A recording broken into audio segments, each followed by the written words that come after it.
Office শেষে কলিগরা মিলে বাসায় ফেরার পথে আমার গাড়িটি রাস্তায় অ্যাক্সিডেন্ট করে। আমি তাতে জ্ঞান হারাই। যখন জ্ঞান ফিরল তখন আমি নিজেকে হাসপাতালের এক বেডে আবিষ্কার করলাম। পাশে আমার এক বন্ধু বসেছিল, নাম নয়ন। আবির, তুই ঠিক আছিস?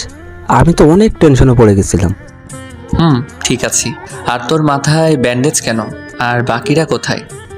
আমিও একটু আঘাত পাই, কোনো মতে তোদেরকে হাসপাতালে নিয়ে আসি। তারপর ওদেরও তোর মতো অবস্থা, এখন সুস্থ। তাদের পরিবার তাদের পাশেই রয়েছে। আমি আন্টিকে ফোন দিয়েছিলাম, তারা আসতেছে। ও, এখন চলুন আমার পরিচয় আসি। আমার নাম আবির, মায়ের বড় ছেলে। ছোট এক ভাই আছে। ভার্সিটি শেষে একটি কোম্পানিতে জব করি, স্যালারিও মোটামুটি ভালো। এই নিয়ে আর কি। আপনাদেরকে পরিচয় দিতে দিতে হঠাৎ আম্মু আর আমার ভাই আমার রুমে ঢুকে পড়ে কেঁদে দেয়। আরে আম্মু, কাঁদছো কেন? আমি ঠিক আছি। তখনই এক নার্স এসে বলল, আন্টি, রুমে কান্না করা নিষেধ, এতে রোগীর সমস্যা হবে।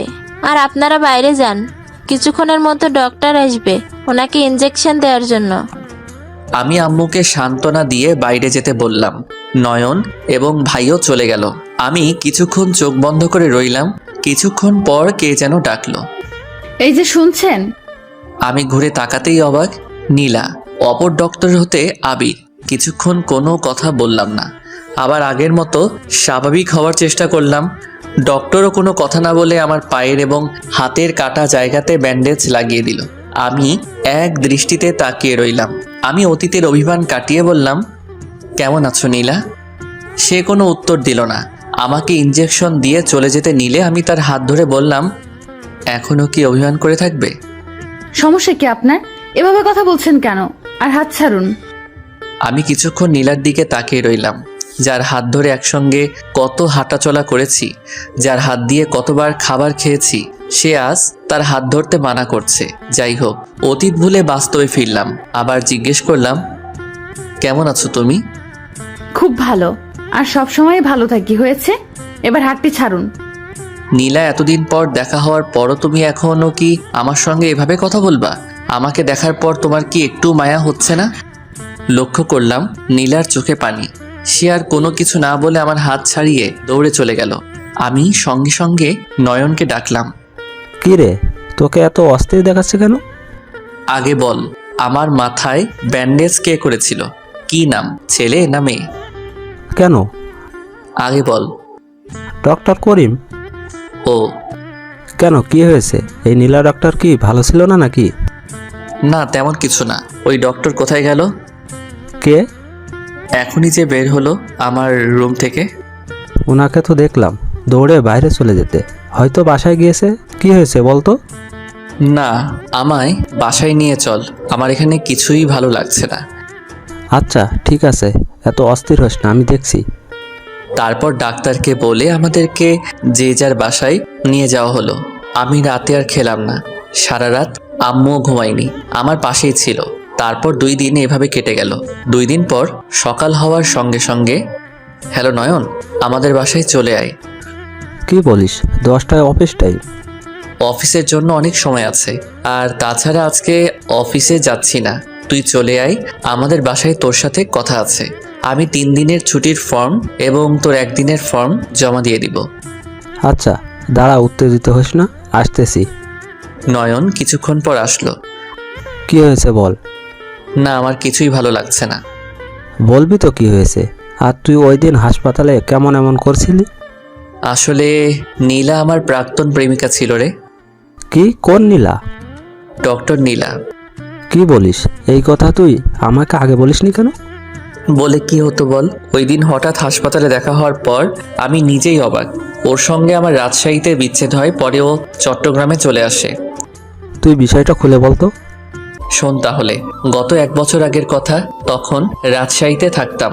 ওখানকার এক ভার্সিটিতে নীলার সঙ্গে আমার পরিচয় হয়। তারপর বন্ধু থেকে গার্লফ্রেন্ড। আমাদের রিলেশনটি টানা 8 মাসের মতো ছিল। সে আমাকে খুব ভালোবাসতো, কিন্তু আমি তাকে সেরকম কোনো ভালোবাসা দেইনি। শুধু সময় কাটানোর জন্য রিলেশন করতাম। আমার জীবনে আরও 2টি মেয়ে ছিল যাদের সঙ্গে আমি রিলেশন করতাম, কিন্তু এই বিষয়টি নীলা জানতো না।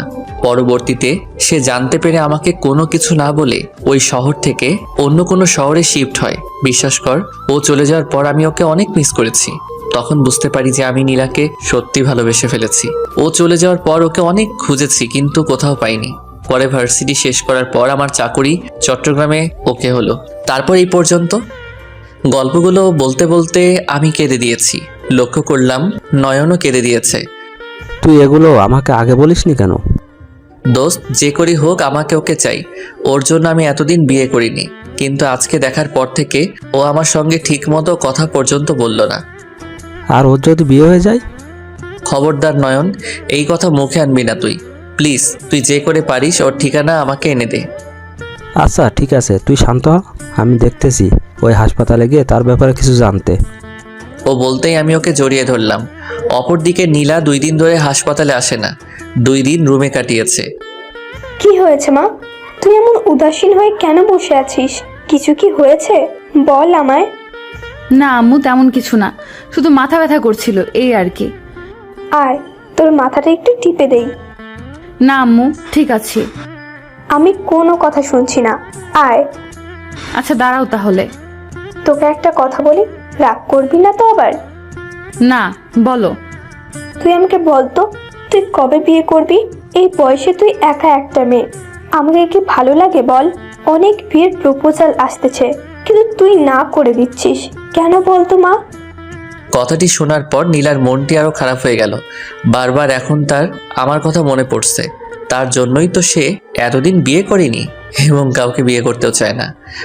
কি হলো, চুপ করে আছিস যে? আম্মু, আসলে আমি বিয়ে করতে চাই না। কি বলছিস এসব?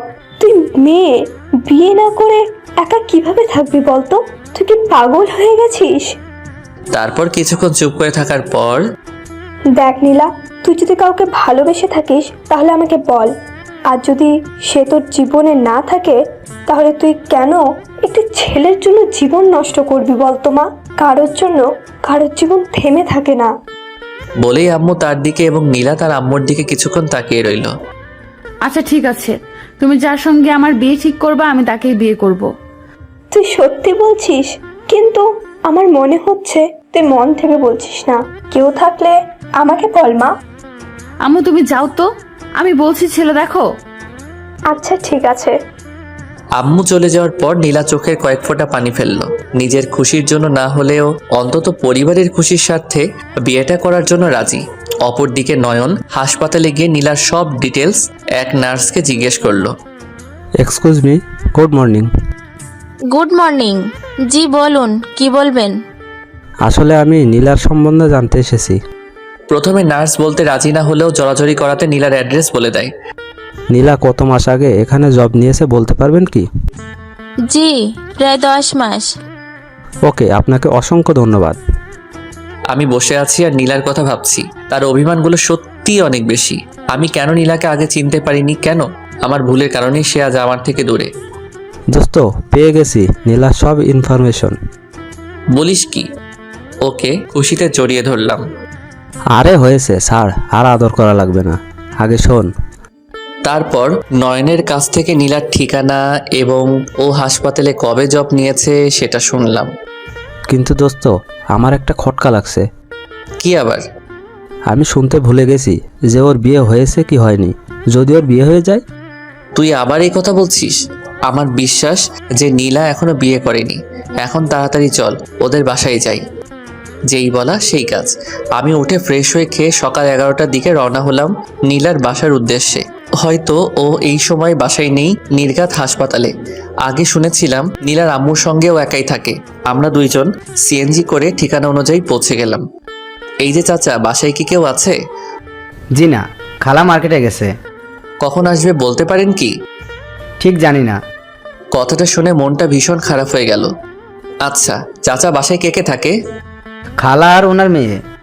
ও আচ্ছা, ঠিক আছে, ধন্যবাদ আপনাকে। বলেই নয়ন আর আমি সেখান থেকে চলে আসি। এখন কি করি? নয়ন চল, হাসপাতালে যাব। দুইজন হাসপাতালে গেলাম। এক নার্সকে ডেকে জিজ্ঞেস করলাম, এই যে নার্স, ডক্টর নীলা কি হাসপাতালে আছে? ডক্টর নীলা রোগী দেখছেন, বের হতে একটু সময় লাগবে, আপনারা বসুন। ওকে।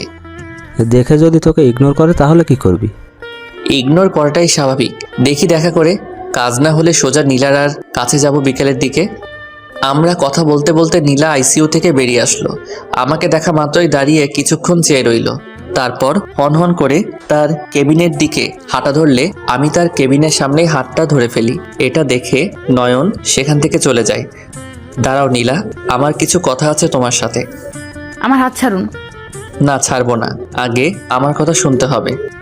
আমার হাত ছাড়ুন বলছি, নাহলে খারাপ হয়ে যাবে কিন্তু। আমি আপনার কোনো কথা শুনতে চাই না। না, তোমাকে শুনতে হবে। আমি যে তোমাকে এখনো ভালোবাসি নীলা। আমি বলতেই ঠাস ঠাস করে নীলা আমার গালে চর বসিয়ে দিল। কেন আজকে মনে পড়লো আমার কথা? তোর জন্য, শুধু তোর জন্য আমি আজ। বলতে চেয়েও বলল না নীলা। হন করে নিজের কেবিনে চলে গিয়ে দরজা বন্ধ করে দিল। সবাই আমার দিকে অসহায় দৃষ্টিতে তাকিয়ে আছে।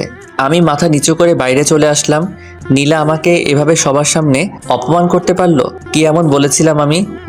জানি তার হাত ধরার অধিকার আমার নেই, কিন্তু অন্তত আমার কথাটুকু শুনতে পারতো। বাইরে আসতেই নয়নকে দেখতে পেলাম। কিরে, তোর মুখ এত ভারী কেন? কিছু কি হয়েছে? তারপর ওকে সব খুলে বললাম। শুনেই নয়ন রেগে বলল, কি? ওই মেয়ের এত বড় সাহস? তুই দাঁড়া, আমি আসতেছি। ওকে থামিয়ে দিয়ে বললাম, না দোস্ত, যাস না প্লিজ। কিছুক্ষণ নীরবতা কাটিয়ে আমরা বাসায় চলে গেলাম। ওইদিকে নীলা নিজের কেবিনে ঢুকে টেবিলে মাথা নিচু করে কাঁদছে। পাশে দাঁড়িয়ে থাকা নার্স তাকে সান্ত্বনা দিচ্ছে। মনটা ভীষণ খারাপ। নীলার এমন ব্যবহারে সত্যি বড়ই অবাক আমি। আগে রিলেশনে থাকার সময় কখনো নীলা আমার সঙ্গে এমন উঁচু গলায় কথা বলার সাহস পর্যন্ত পাইনি, কিন্তু আজ সে আমাকে গালে চড় বসিয়ে দিল। কিন্তু সে কি এমন বলতে চেয়েছিল যা সে বলতে চেয়েও বলল না? আমার এসব ভাবতে ভাবতে চোখের কোণায় জল এসে গেল। ভাবলাম না, আমি কখনোই আর ওর সামনে যাব না। তখনই নয়নের ফোন ধরতেই, কিরে, কি করছিস? এই তো শুয়ে আছি। তুই না আজকে নীলাদের বাসায় যেতে চেয়েছিলি? না রে, আমি আর এসব বিষয়ে জড়াতে চাই না। এত তাড়াতাড়ি হার মেনে নিলি? এই তুই আবির, একটা সামান্য মেয়ের কাছে হেরে যাস? বন্ধু, নিজের মাঝে বিশ্বাস রাখতে শেখ, বুঝলি? তুই যদি একবার নীলাকে হারিয়ে ফেলিস তাহলে সে সারা জীবনের জন্য অন্য কারো হয়ে যাবে। জীবন একটাই, বুঝলি? নয়নের এসব কথা শুনে নিজের প্রতি একটা ফিলিংস পাচ্ছি এখন। নয়ন বলে উঠল, আর তাছাড়া আমি কিছুক্ষণ আগে তার এক কলিংয়ের মাঝে জানতে পারলাম যে নীলার এখনো বিয়ে হয়নি এবং তোকে গালে চড় মারার পর তার কেবিনে গিয়ে কান্না করেছিল। এই কথা শোনার পর আমি লাফিয়ে উঠি। তুই কিভাবে জানলি? ওখানে পরে আবার গিয়েছিলাম, নার্সের কাছ থেকে এসব জানতে পারি।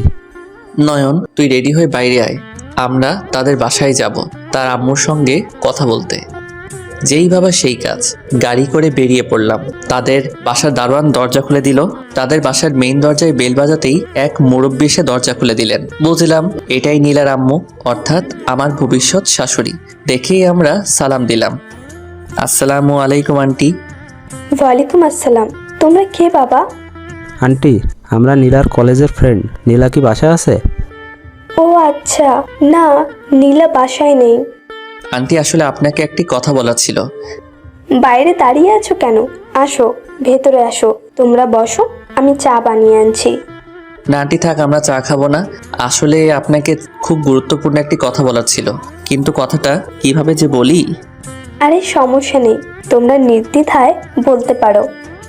আসলে আন্টি, আমি নীলাকে ভালোবাসি। কথাটা বলতেই, কি বলছো কি? জি আন্টি, আমি ঠিকই বলছি। আপনি হয়তো এর আগে আমাকে কোথাও দেখেননি, কিন্তু আমি আপনাকে না দেখলেও নীলার কাছে আপনার কথা অনেক শুনেছি। নীলার আম্মু কিছুক্ষণ আমার দিকে এক দৃষ্টিতে তাকিয়ে রইল। কিন্তু বাবা, এগুলো হলো কবে? নীলা তো এর আগে আমাকে কোনো কিছুই বলেনি। আন্টি, আমাকে ভুল ভাববেন না। আমি আপনাকে সব সত্যি কথা বলতে চাই, কারণ আমি নীলাকে যেই পরিমাণ মিথ্যা কথা বলেছি তা একই মিথ্যা কথা আপনাকে বলে আমি আপনাকে ছোট করতে চাই না। আসলে নীলা আর আমি রাজশাহীতে একসঙ্গে একই ব্যাচে পড়তাম। তারপর শুরু থেকে শেষ পর্যন্ত সব খুলে বললাম। আমার সব কথা শুনে নীলার আম্মু কিছুটা করুণ দৃষ্টিতে আমার দিকে তাকিয়ে রইল, কারণ অতীতের কথা বলতে বলতে চোখের কোণে পানি চলে এসেছিল আমার। আন্টি, বিশ্বাস করুন, আবির খুব ভালো একটা ছেলে। সে হয়তো আগে ভুল করেছে, কিন্তু নীলা তাকে তার ভুল শুধরানোর একটিবারও সুযোগ দেয়নি। কিন্তু এখন সে তার ভুল শুধরিয়ে নিতে চায়। প্লিজ, আপনি না করবেন না। নীলার আম্মু কিছুক্ষণ ভাবার পর বলল, আমি জানতাম আমার মেয়ে কাউকে না কাউকে ভালোবাসে, হয়তো সে তার জীবনে ছিল, হয়তো এখন চলে গেছে, যার কারণে সে বিয়ে করতে চায় না। আমি তাকে অনেক প্রেশার দিয়েছি বিয়ের জন্য, অতঃপর সে রাজি হয়েছে। আমি নীলার আম্মুর কথা শুনে কিছুটা অবাক আবার আনন্দিত হলাম। তার মানে নীলা এখনো কি আমাকে ভালোবাসে? তার জন্য তার আম্মুকে বিয়ের জন্য না করতো? আর না, আমি যে করি হোক ওকে বিয়ে করব। অনেক কষ্ট দিয়ে ফেলেছি ওকে, সে অভিমান করে আমাকে এড়িয়ে চলে। ভাবতে ভাবতে নীলার আম্মু বলে উঠল, তাই বাবা আমি সিদ্ধান্ত নিলাম নীলার সঙ্গে তোমার বিয়ে হবে। কথাটি শোনার পর কীরকম ভালো লেগেছিল তা বলার বাইরে। অনেক ধন্যবাদ আন্টি। আন্টি না, আম্মু বলবে আমাকে। কথাটা শুনে লজ্জা পেলাম। কিরে, মেয়ের মতো লজ্জা পাচ্ছিস কেন লাইগা? কিন্তু আম্মু, সে তোমাকে বিয়ে করতে চাইবে তো? সে তো আমাকে এড়িয়ে চলে। ওসব তুমি আমার উপর ছেড়ে দাও। তারপর নীলার আম্মুকে সালাম দিয়ে সেখান থেকে চলে আসলাম। খুব আনন্দ লাগছে। কিরে, এখন মিষ্টি খাওয়া? তারপর নয়নকে হোটেলে নিয়ে গিয়ে পেট পুড়ে খাওয়ালাম। তারপর ডাইরেক্ট বাসায়। আমি জানি নীলাকে পাওয়ার ইচ্ছে আমার একার নয়, তারও আছে। কথায় আছে মেয়েদের বুক ফাটে কিন্তু মুখ ফুটে না।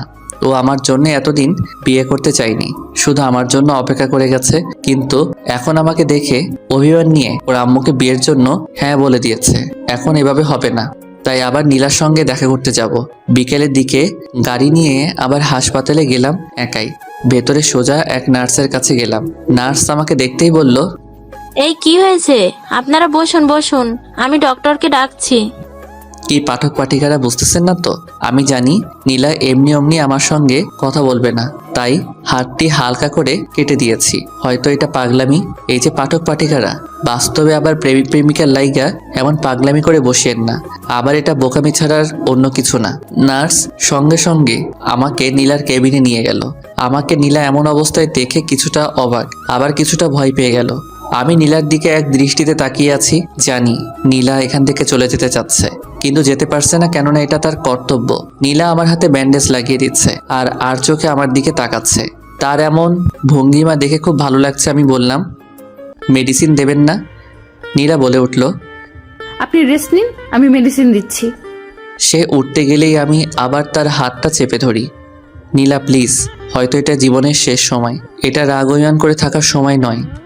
হাত ছাড়ুন, এটা হসপিটাল, আপনি কথা বাইরে বলতে পারেন। না, আমি হাত ছাড়বো না।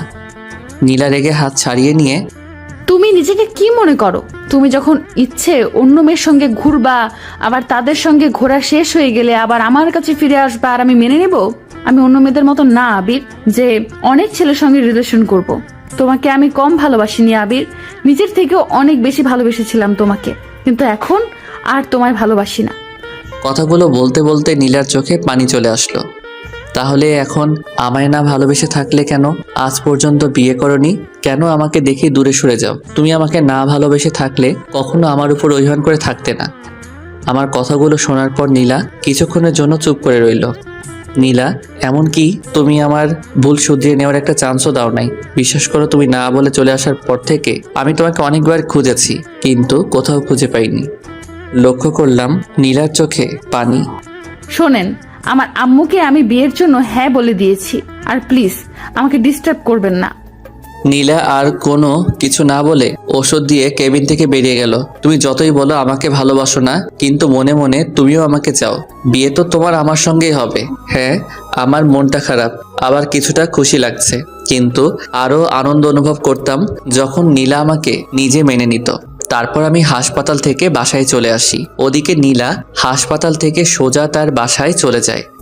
কি রে, কখন আসলি? এই তো এই মাত্র। বলেই নীলা রুমে চলে গেল। নীলার আম্মু তার পিছু তার রুমে গিয়ে, কি রে মা, কিছু কি হয়েছে? তোকে এমন দেখাচ্ছে কেন? মনে হচ্ছে কিছুক্ষণ আগে কান্না করেছিস।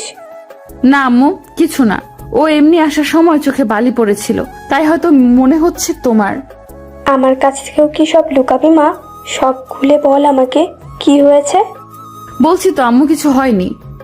আচ্ছা ঠিক আছে, তুই ফ্রেশ হয়ে নে, আমি খাবার দিচ্ছি। আর তোর সঙ্গে কথা ছিল তোর বিয়ে নিয়ে। একথা শোনার পর নীলার মনটি আবার খারাপ হয়ে গেল। তারপর নীলা ফ্রেশ হয়ে খাবার খাওয়া হয়ে গেলে নীলার আম্মু বলল, মা, আমি তোর বিয়ের জন্য একটা ছেলেকে দেখেছি। ছেলে প্রাইভেট জব করে, তার পরিবারে তার মা আছে। কালকে ছেলের মা তোকে দেখতে আসবে। আর সব থেকে বড় কথা, ছেলেটা তোর সমবয়সী ছেলে। কথাগুলো শুনে নীলার চোখে পানি চলে আসলো। নীলার আম্মু কিছুটা বুঝতে পারলো, কিন্তু কিছু বলল না। এই নে, দেখ ছেলের ছবি। ছেলে দেখতে কেমন? না মা, আমি দেখবো না। তোমার ছেলে পছন্দ হয়েছে, এটাই অনেক। আমি এ বিয়েতে রাজি। কথাটা বলেই নীলা দৌড়ে নিজের রুমে চলে গেল। অপর দিকে আমি শুয়ে শুয়ে ভাবছি, আজকে থেকে অফিসের ছুটি শেষ, আগামীকাল থেকে আবার অফিসে যেতে হবে। চাকরি জীবনটা না বড়ই অদ্ভুত, কোনো স্বাধীনতা নেই। আবার জীবনের শুরু থেকে পড়াশোনা, তারপর ইন্টার, অনার্স, মাস্টার্স পড়াশোনা শেষ করি, আবার চাকরি খোঁজা, চাকরি পাওয়ার পর ব্যস্ততা, এর মাঝেই ভালোবাসার মানুষটিকে সময় দেওয়া। কতই না কষ্ট এই জীবনে। ছেলেদের জীবনটা যুদ্ধের থেকে কি আর কম? নীলা যদি আমার এগুলো বুঝতো তাহলে কখনোই আমাকে এড়িয়ে চলতো না। শুধু নীলা কেন, যে কেউ তার ভালোবাসার মানুষটাকে ভালোবেসে কাছে থাকতো। এসব ভাবতে ভাবতে ঘুমিয়ে গেলাম। সকাল হতেই নয়নের ফোন। হ্যালো, কি হয়েছে বলো? আজকে অফিস আছে, মনে আছে তো? হ্যাঁ মনে আছে বলেই ফোনটা কেটে দিলাম। আবার কে যেন ফোন করলো। ফোনটা হাতে নিয়ে দেখি আননোন নাম্বার। ফোন রিসিভ করতেই, হ্যালো আবির, আমি নীলার আম্মু বলছি। কথাটা শোনার পর লাফ দিয়ে বসে পড়লাম। আসসালামু আলাইকুম আন্টি, কেমন আছেন? ওয়ালাইকুম আসসালাম। আলহামদুলিল্লাহ ভালো আছি, কিন্তু আমি তোমাকে কি বলে ডাকতে বলেছিলাম তা ভুলে গেলে কি? সরি হবু শাশুড়ি আম্মু, আমি ভুলে গেছিলাম। মনে থাকে যেন। আর তোমাকে একটি সুখবর দিতে চাই। সুখবরের কথা শুনে কেন জানি নাচ দিতে ইচ্ছে করছে। যাক, আগে শুনি তারপর। জি শাশুড়ি আম্মু বলুন। নীলা বিয়ের জন্য রাজি হয়েছে, কিন্তু বাবা ও ছবি দেখলো না। আমার ছবি আপনি কোথায় পেলেন? আমি জানি নীলা ছবি দেখবে না, তাই অন্য একটা চিঠির মতো কাগজ দেখিয়েছিলাম, যার ভেতরে কোনো ছবিই ছিল না। যদি সে পরে বুঝতে না পারে যে আমি সব জেনে বিয়ে দিচ্ছি। শাশুড়ি আম্মু, সে যদি ছবি না দেখে তাহলে তো সে বিয়েটা মন থেকে করছে না। আমি জানি বাবা, গতকাল বিয়ের কথা বলতেই নীলার চোখে জল দেখতে পেয়েছিলাম, কিন্তু দেখবা বিয়ের পর সব ঠিক হয়ে যাবে। আর শোনো, তুমি তোমার আম্মুকে আজ বিকেলে আমাদের বাসায় পাঠিয়ে দিও। নীলাকে আজ বাসায় থাকতে বলেছি, আর তুমি আসলে হয়তো ও বিয়েতে না করে বসবে। ওকে ঠিক আছে শাশুড়ি আম্মু। কথাটি শোনার পর খুশি লাগছে, আবার মনটাও ভীষণ খারাপ। এই ভেবে যে বিয়ের পর নীলার রিয়াকশন দেখতে কেমন হবে। বিয়ে করে আমাকে দেখার পর ও কি বিয়েটা মেনে নেবে? তারপর আমি ফ্রেশ হয়ে আমার আম্মুকে অতীত থেকে শুরু করে সব ঘটনা আম্মুকে খুলে বললাম। আমি কথাগুলো শোনার পর ঠাস ঠাস করে আমার গালে জ্বর বসিয়ে দিল। তোর তলে তলে এত কিছু ঘটে গেল, আর তুই আমাকে আজ বলছিস? যা দূরে যা, যাবো না আমি তোর বিয়ের জন্য মেয়ে দেখতে। প্লিজ মা, এমন করো না। তুমি ছাড়া আমার আর কে বা আছে বলো? হয়েছে, ছাড়, পাম দিতে হবে না। খেয়ে অফিসে যা, বিকেলে আমাকে পৌঁছে দিয়ে আসবি। আমি আম্মুকে ধন্যবাদ জানিয়ে নাস্তা করে অফিসে চলে গেলাম। ওখানে নয়নকে সব খুলে বললাম। কি বলিস? কিন্তু দোষ, বিয়ের দিন যদি নীলা তোকে দেখে বিয়েতে না করে দেয়? সেটাই তো ভয়, কিন্তু জীবনে কিছু পেতে হলে রিস্ক নিতে হয়। এবার না হয় আমি আমার সম্মানের রিস্ক নিলাম। তাহলে আজকে তুই বিকেলের দিকে ছুটি নিবি। আম্মুকে নীলাদের বাসা পর্যন্ত পৌঁছে দিয়ে আসতে হবে। তারপর দুপুরের পর ছুটি নিয়ে বাসায় গেলাম। দেখতেছি আম্মু আগে থেকে তৈরি হয়ে বসে আছে। আম্মু তুমি তৈরি? একমাত্র ছেলের বিয়ের জন্য মেয়ে দেখতে যাচ্ছি বলে কথা। খুশিতে মাকে জড়িয়ে ধরলাম। কিন্তু তোমার হাতে ভ্যানিটি ব্যাগে ওগুলো কি? এগুলো আমার ঘরের হপু বৌমার জন্য। হয়েছে, এখন তাড়াতাড়ি আমাকে নিয়ে চল। তারপর আমি সিএনজি করে আম্মুকে তাদের বাসা অবধি পৌঁছে দিয়ে হবু শাশুড়ি আম্মুকে ফোন দিয়ে জানিয়ে দিলাম। তিনি বাসা থেকে বের হয়ে এসে আম্মুর সঙ্গে পরিচিত হলেন। তারপর তারা বাসায় গেলেন। আমি কোনো কথা না বলে সিএনজি করে বাসায় চলে আসি। ওখানে থাকলে নীলা দেখে ফেললে সর্বনাশ। আম্মু, শাশুড়ি আম্মু নীলাদের বাসায় ঢুকতেই আম্মুকে বসে দিয়ে শাশুড়ি আম্মু নীলাকে ডাক দিলেন। নীলা আজ শাড়ি পরেছে, হাতে নাস্তার ক্যাপটি নিয়ে আম্মুর সামনে আসতেই, বাহ, আপনাদের মেয়ে তো দেখছি বেশ সুন্দরী। আসসালামু আলাইকুম আন্টি। ওয়ালাইকুম আসসালাম, কেমন আছো মা? জি আলহামদুলিল্লাহ আন্টি, আপনি কেমন আছেন? খুব ভালো, কিন্তু তুমি দাঁড়িয়ে আছো কেন? বসো। জি। তারপর আম্মু নীলার সম্বন্ধে সব জানলো নীলার কাছ থেকেই। এই যে মা, দেখো আমার ছেলের ছবি। না আন্টি, আমি দেখেছি। নীলার আম্মু এটা লক্ষ্য করে বুঝলো নীলা এই বিয়ে সহমত না, কিন্তু নীলা যাকে ভালোবাসে তার সঙ্গে তার বিয়ে হতে চলেছে, তা তো আর নীলা জানে না। কি হলো মা, তোমার চোখে পানি কেন? ওটা কিছু না আন্টি। তোমাকে আমার খুব ভালো লেগেছে। আমি আমার ছেলের বউ হিসেবে তোমাকে দেখতে চাই। তুমি কি রাজি মা? আর যদি তোমার অন্য কেউ থেকে থাকে তাহলে তুমি আমাকে খুলে বলতে পারো, কেননা তুমি আমার মেয়ের মতো। আমি তোমার আম্মু হয়ে তার সঙ্গে তোমার বিয়ে দেবো। কথাটি শোনার পর নীলার খুব ভালো লাগা শুরু হলো আম্মুর প্রতি। এই রকমই তো শাশুড়ি আম্মু চেয়েছিল সে। চোখের পানি নিয়ে নীলা জি না আন্টি। বলে নীলা আম্মুকে জড়িয়ে ধরলো। হয়েছে মা, এবার নাও তোমাকে আংটি পরিয়ে দেই।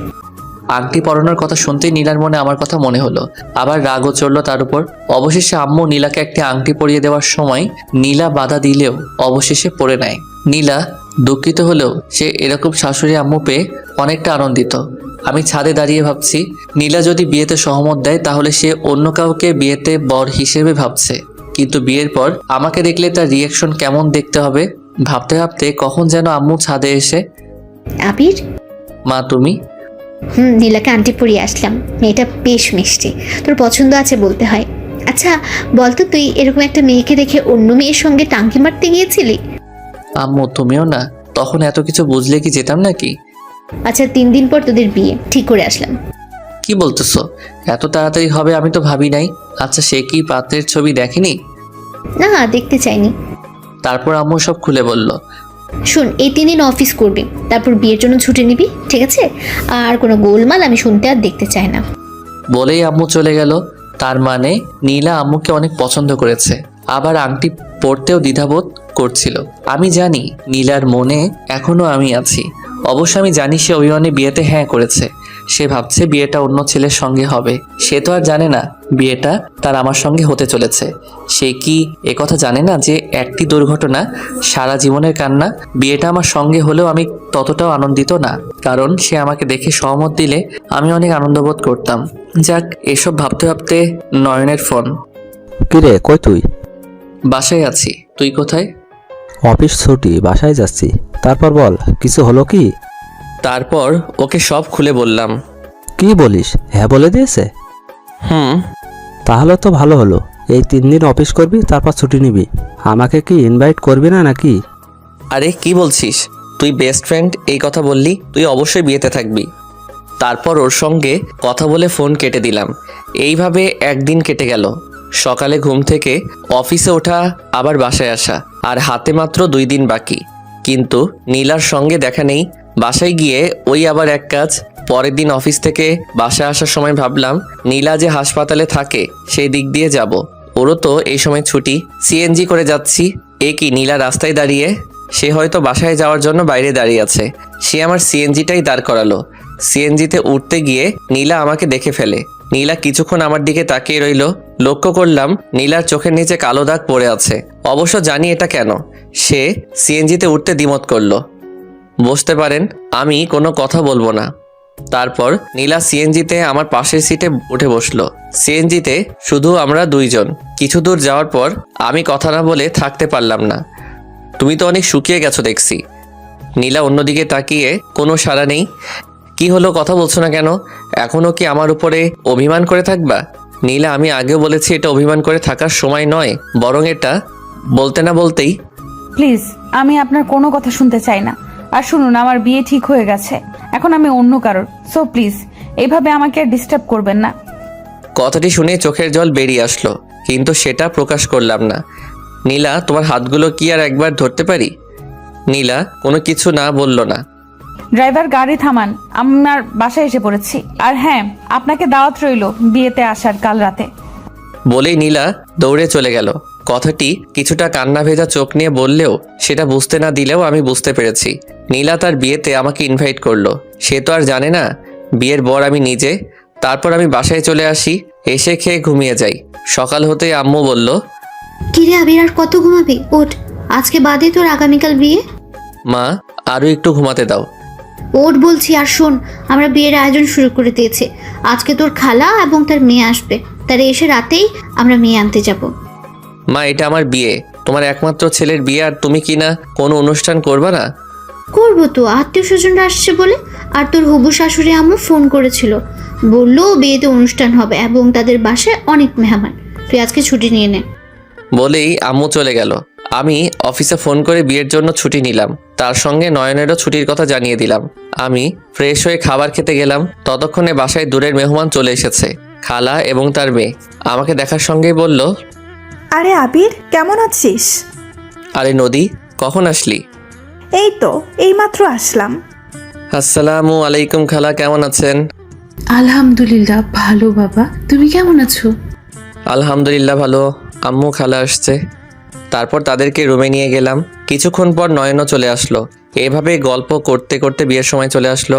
ওপর দিকে নীলা বউ সেজে বসে আছে, তাদের বাসায় সহ মেহমান ভর্তি লোকজন। আচ্ছা মা, তোমার হবু জামাই আসলে তার সঙ্গে কি কথা বলবি না? না মা, আমার বিশ্বাস তুমি আমার জন্য ভালো ছেলে রেখেছো। কিন্তু মা, তুই একবার কথা বলিস। মা আজ বিয়ে, আজকে কথা বলে কি হবে? তারপর নীলার আম্মু নীলাকে জড়িয়ে ধরে কেঁদে দিল, সাথে নীলাও কেঁদে দিল। মা, আমি যার সঙ্গে তোর বিয়ে দিচ্ছি সে অনেক ভালো একটা ছেলে, তুই বিশ্বাস রাখ, ও তোকে খুব খুশি রাখবে।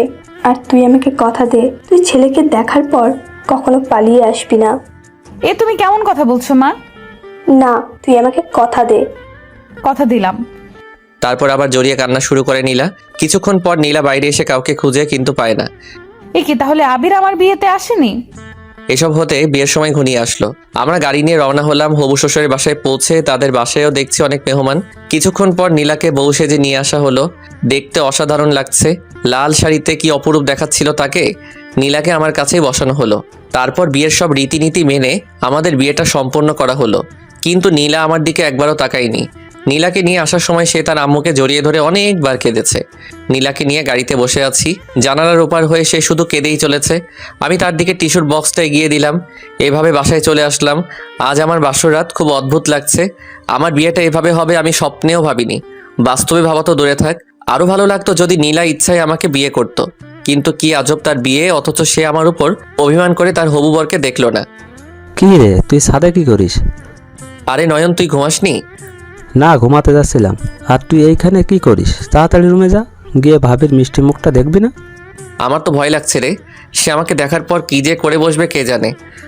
আরে ভয় পাস কেন, কিছু হবে না, তুই ভেতরে যা। আর হ্যাঁ, সময় হলে ভাবির সঙ্গে আমার পরিচয় করিয়ে দিবি। বলতেই আমি ওকে জড়িয়ে ধরলাম। অনেক ধন্যবাদ বন্ধু, তুই আমাকে সাহায্য করেছিস। এসব বলে কি তুই এখন আমার লজ্জা দিবি? আরে কি বলিস? তাহলে তাড়াতাড়ি যা, না হলে রাত শেষে সকাল হবে। তারপর আমি রুমের দরজার কাছে আসতেই ভয় লাগতে শুরু করলো। কেমন হবে নীলার রিয়াকশন ভাবতেই ভয় লাগছে। রুমের ভেতরে ঢুকলাম। নীলা খাটের উপরে ভদ্রমের মতো মাথার ঘোমটা দিয়ে বসে আছে। রুমের দরজা লাগিয়ে দিয়ে তার কাছে যেতেই হঠাৎ নীলা বলে উঠলো, প্লিজ আমার কাছে আসবেন না। আমি এই বিয়েটা করতে চাইনি, কিন্তু বিশ্বাস করুন আমি একজনকে ভালোবাসতাম, তাই রাগে অভিমানে আপনাকে বিয়ে করেছি। আর এখন তাকে আমি ভালোবাসি। প্লিজ আমাকে ভুল বুঝবেন না। আপনি যা যা বলবেন আমি তাই তাই করব, কিন্তু আমার কাছে আসবেন না। আমার নিজেকে মানিয়ে নিতে কিছুটা সময় লাগবে। আমি নীলার কথা শুনে থ হয়ে দাঁড়িয়ে রইলাম। আমি জানতাম নীলা এখনো আমায় ভালোবাসে, এটা ভাবতেই চোখে পানি চলে আসলো। কিন্তু না, আজ কাঁদলে চলবে না। কিন্তু সে এটা কি বলল? সে এখনো আমাকে ভালোবাসে? আবার এই সংসার করার জন্য সে কিছুটা সময় চাচ্ছে নিজেকে বদলে নেওয়ার। নীলা আমার উপর এতটা অভিমান করে আছে, সে বাধ্য হয়ে অন্যের সঙ্গে সংসার করতেও রাজি। আমার কোনো উত্তর না পেয়ে আপনি কোনো কথা বলছেন না কেন? আমি কোনো কিছু না বলে খাটে গিয়ে বসলাম। ঠিক আছে, আমি আপনাকে স্পর্শ করব না, আপনি আপনার ঘোমটাটা সরান। আমার গলার আওয়াজ চিনতে পেরেই সঙ্গে সঙ্গে ঘোমটা সরিয়ে নীলা কিছুক্ষণ আমার দিকে অবাক দৃষ্টিতে তাকিয়ে রইল। কি হলো নীলা, এইভাবে কি দেখছো? আমাকে চিনতে পারোনি? না, এটা বিশ্বাস হচ্ছে না যে আমি এখানে কি করছি। আমি তোমাকে বিয়ে করেছি, তোমার আম্মুকে আমাদের সব কথা খুলে বলেছিলাম। তারপর তিনি বিয়েতে রাজি হন। নীলার দিকে তাকাতেই তার চোখে পানি দেখলাম, বুঝলাম সে প্রচুর রেগে আছে। নীলা আমাকে কোনো কিছু না বলে বিছানা থেকে নেমে সোজা দরজার দিকে হাঁটা ধরলো। আমি তার হাত ধরে, কোথায় যাচ্ছ নীলা? হাত ছাড়ুন, না হলে ভালো হবে না। কিন্তু আপনার মতো প্রতারকের সঙ্গে আমার সংসার করার কোনো ইচ্ছে নেই। হাত ছাড়ুন বলছি। নীলা কি বলে এসব? বাড়ি ভর্তি মেহমান, তুমি এভাবে গেলে মানুষ কি ভাববে? নীলা এক ঝটকায় আমার হাতটি ছাড়িয়ে নিল।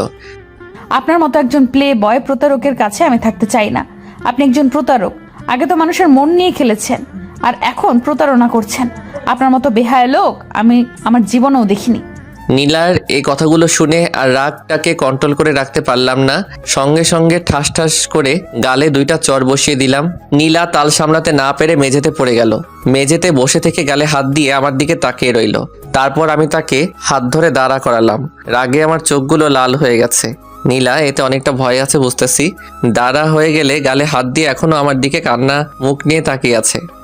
এই বল, আমি কি ভুল করেছি? কোথায় প্রতারণা করেছি বল? আমি তোকে কোথায় ঠকিয়েছি? হ্যাঁ, আমি আগে প্লে বয় ছিলাম, তা আমি স্বীকার করছি। তোর মন নিয়ে খেলা করেছি, তাও আমি স্বীকার করছি। কিন্তু তার জন্য আমি তোর কাছে অনেকবার ক্ষমা চাইতে এসেছি, কিন্তু তুই করেছিস ক্ষমা?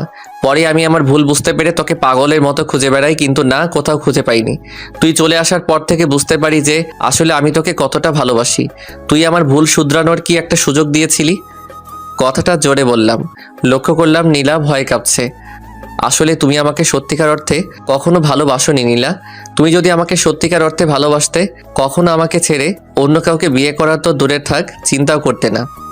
লক্ষ্য করলাম নীলা আমার কথা শুনে ফুপিয়ে ফুপিয়ে কাঁদছে। এখন কাঁদছো কেন? আমার এমন রুড ব্যবহার দেখে, না নিজের ভুল বুঝতে পেরে? বলো। নীলা শুধু দাঁড়িয়ে দাঁড়িয়ে কেঁদেই চলেছে। নীলা, আমি তোমাকে কখনো ঠকাইনি, বরং আমাদের সব কথা আমি তোমার আম্মুকে খুলে বলেছিলাম। শোনার পর তিনি এই বিয়েতে রাজি হন। তোমাকে তিনি ছবিও দিয়েছিল দেখতে, কিন্তু তুমি দেখোনি। আবার আমার আম্মু তোমাকে দেখতে এসে আমার ছবি তোমাকে দিয়েছিল, তুমি দেখতে চাওনি। এমনকি বরের নাম কি তুমি তা জানতেও প্রয়োজন বোধ করনি। তুমি ছবিটা দেখলে হয়তো আর এই বিয়েটা হতো না। আর তুমি আমার ছবিটা দেখে বিয়েতে না করলে আমিও তোমাকে আর বিয়ে করতাম না। তোমার আম্মু মনে করেছিলেন তুমি আমাকে বিয়ে করে পরে মেনে নিয়ে সুখে থাকবা, তাই তিনি রাজি হয়েছিলেন। এখন সব শোনে এখনও যদি আমাকে ভুল ভেবে থাকো, তাহলে যাও। আমি রুমের দরজা খুলে দিলাম। আর কখনোই তোমার আশেপাশে আমি যাব না, কখনো ডিস্টার্ব করব না, যাও। নীলা কোনো কিছু না বলে ফুপিয়ে ফুপিয়ে কান্না করতে করতে দৌড়ে ওয়াশরুমে চলে গেল। আমি আবার রুমের দরজাটা লাগিয়ে সোফায় বসে পড়লাম। আজ নিজের মাঝেই খুব অভিমান জমেছে। যত রাগ অভিমান ছিল তা আজ সব নীলার উপর ঝেড়েছি। চোখগুলো এখন আমার লাল বর্ণ ধারণ করে আছে, কিন্তু নীলাকে এত জোরে গালে চড় মারা আমার উচিত হয়নি। পরক্ষণেই মনে হলো যে না, গালে চড় মেরে ঠিকই করেছি। সবসময় পাগলামি সহ্য করলে হয় না, শাসনও করতে হয়, আর তার অধিকার আমার আছে। কিন্তু অনেকক্ষণ তো হলো, নীলা এখন বের হচ্ছে না কেন? দরজার কাছে যেতে নীলা দরজা খুলে বের হয়ে আসলো। আমাকে দেখে কিছুক্ষণ চোখের দিকে তাকিয়ে রইল। নীলার চোখগুলো লাল বর্ণ আকার ধারণ করেছে। বুঝলাম ওয়াশরুমে গিয়ে অনেক কান্না করেছে। তাতে আমার কি? আমি কোনো কিছু না বলে ওয়াশরুমে ঢুকে পড়লাম। শেরওয়ানিটা চেঞ্জ করলাম। ফ্রেশ হয়ে রুমে এসে দেখি নীলা বিয়ের শাড়ি চেঞ্জ করে নীল শাড়ি পরেছে। কি অপরূপ দেখতে, সুন্দর লাগছে তাকে। নীলাকে এমন ড্রেসে অনেক আগে দেখেছিলাম, এখন দেখতে আরও বেশ সুন্দরই লাগছে। পরক্ষণে কিছুক্ষণ আগের কথা মনে পড়তেই মাথায় রক্ত চড়ে গেল। আমি কোনো কিছু না বলে আমার বালিশ কাঁথা নিয়ে সোফায় শুয়ে পড়লাম। লক্ষ্য করলাম নীলা এখন দাঁড়িয়ে আমার দিকে কান্না মাখা চোখে তাকিয়ে আছে। দেখে খুব মায়া লাগছে, কিন্তু না, আমি আর কোনো মায়া দেখাতে যাব না। বেশি দরদ দেখাতে গেলে লাটে চড়ে বসবে। আপনি ঘুমাতে পারেন, আমি লাইট অফ করব না। আগামীকাল আপনাকে আপনার বাসায় পৌঁছে দিয়ে আসবো। বলেই আমি ঘুমিয়ে গেলাম। মধ্যরাতে কারো কান্নার আওয়াজে ঘুমটা ভেঙে গেল।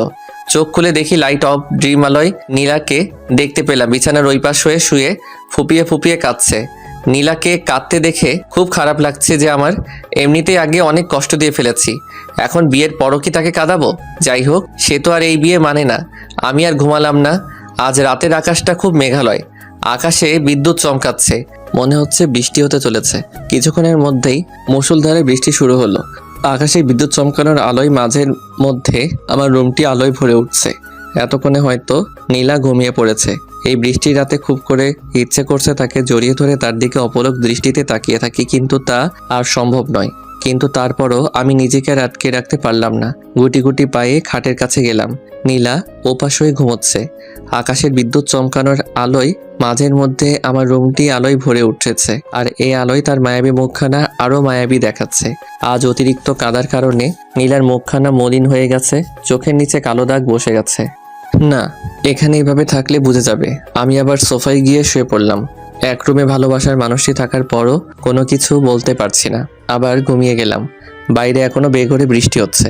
কিছুক্ষণ পর ঘুমের মধ্যে কে যেন আমার মাথায় হাত দিল। আমি ঘুমিয়ে থেকে সেটা অনুভব করছিলাম। চোখ মেলে তাকাতেই কাউকে দেখলাম না। নীলাকে খাটে দেখলাম শুয়ে থাকতে। এভাবে সকাল হয়ে গেল। ভোর কখন হয়েছে তা আমি বুঝতে পারিনি। দরজায় কে যেন কড়া নাড়ছে। ওই শব্দে ঘুমটা ভেঙে গেল। উঠে দেখি নীলা খাটে নেই। আমি দরজা খুলে দিলাম। কি ভাইয়া, ঘুম থেকে উঠতে ইচ্ছে করছে না বুঝি? ও তুই? আরে না, কেবল তো ভোর হলো। আচ্ছা, ফ্রেশ হয়ে নিচে আসো। আমি ওকে হ্যাঁ বলে দরজাটা লাগিয়ে দিলাম। দরজা লাগিয়ে দিতেই ওয়াশরুম থেকে নীলা বের হয়ে আসলো। আমি দেখেই টাসকি খেয়ে গেলাম।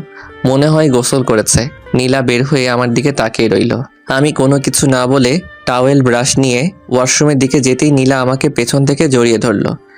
প্লিজ তুমি আমাকে ক্ষমা করে দাও আবির, আমি অনেক ভুল করেছি। এই করছেন কি? ছাড়ুন, আপনি চিন্তা করবেন না। আজকে আপনাকে আপনার বাসায় দিয়ে আসবো।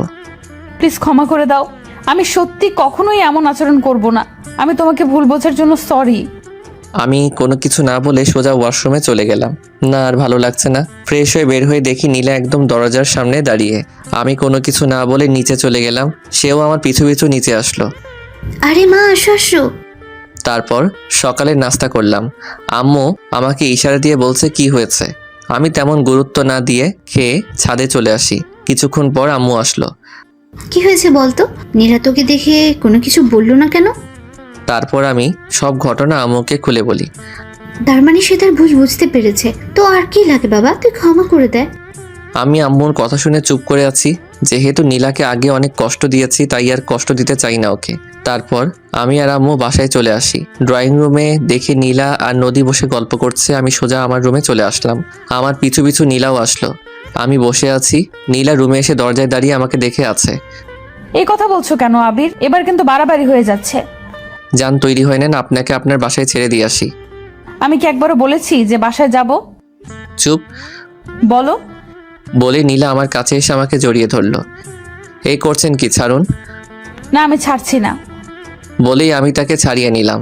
নীলা কোনো কিছু বলেই একটা ফল কাটা নাইফ হাতে নিয়ে, এই যে মিস্টার, আমার অধিকার আছে আপনার প্রতি। আপনি কি আমার অধিকার খাটাতে দেবেন না দিব আমার হাত চালিয়ে? আমি কিছুটা ঘাবড়ে যাই। এই কি করছেন? কি দিন, নাইফটা দিন, হাত কেটে যাবে। জি, হাত কাটার জন্যই নিয়েছি। আমি কোনো কিছু না বলে তার থেকে নাইফটা কেড়ে নিতেই আমার হাতটি কাটা যায়। আমার হাতটি কেটে যাওয়া দেখে নীলা ভয় কেঁদে দেয়। নীলা দৌড়ে তার ফার্স্ট এইড বক্সটা নিয়ে আসে। আহ, খুব লেগেছে না? আমি তার দিকে তাকিয়ে আছি। কি অসহায়ের মতো নীলা আমায় ভালোবাসে আর আমি। নীলার কান্না শুনে আম্মু রুমে চলে আসে। কিরে, কি করে হাত কাটলো? তারপর নীলা সব খুলে বলে। এই ঘটনার পর রাতে শাশুড়ি আম্মু খালা বসে অনেক কথা শুনিয়েছে নীলাকে। পরে আমাদের এসব নিয়ে মীমাংসা করে সব ঠিক হয়ে যায়। কি এবার ক্ষমা করেছে তো? কিন্তু আমাকে গালে চড়মারা সুদে আশ্রয় নেব। আজকে রাতে বুঝবা খেলা কাকে বলে। দেখবো তো কত পারো। আচ্ছা, কয়টা বাবু নিবা বলো? আমার তো মনে হচ্ছে তুমি কেঁদে দিবা। কথাটা শুনতে নীলা হেসে দিল। তাই নাকি? দেখি কেমন কে কাকে কাদায়। কথাটা শুনে দুইজনই হেসে দিলাম। বলেই নীলাকে জড়িয়ে ধরে খাটে শুয়ে বাকিটা ইতিহাস এখনো শুনবেন নাকি?